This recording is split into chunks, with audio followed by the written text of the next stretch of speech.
If you were ever bored and scrolling through the Galactopedia records of early spaceflight, you might find a brief entry for the Spaceship Phobos.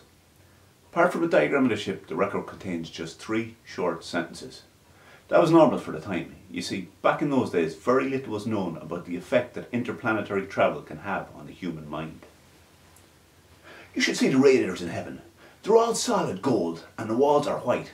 Not just white paint, but pure white, right through to the brick. That's great, John, said Kevin absent-mindedly. He was focused on the dashboard in front of him. Do you like sausages? John asked eagerly. Because every morning in heaven, they make a huge pile of. Thud. A bottle of water landed noisily on the dashboard. You took my coat hanger! Martina had returned from her cabin to the control room after an absence of 2 weeks. There's no way John took it, as he's been in heaven, she continued. Yes, you should visit, interrupted John. So, as Sherlock Holmes said, when you eliminate the probable, what you're left with, however improbable, is the truth. You took it. Martina, Sherlock Holmes is fiction. It's not real. I didn't steal anything from you. And if we don't turn this ship around, we will all die.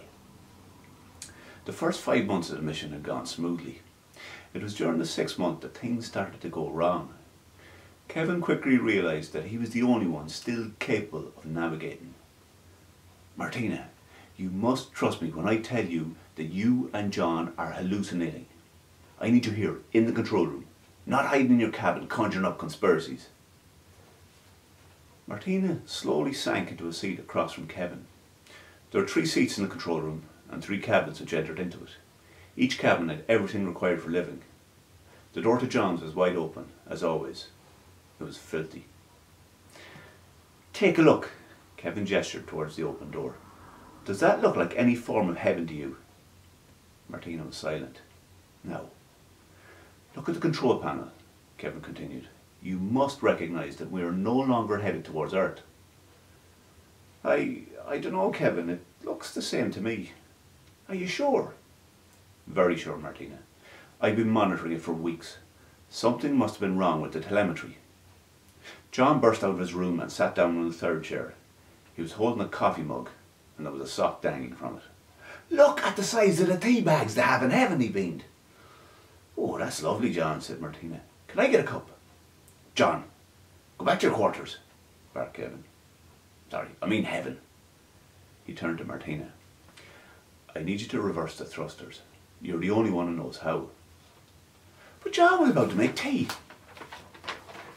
Martina, it's a hallucination. Please focus. Our lives depend on it.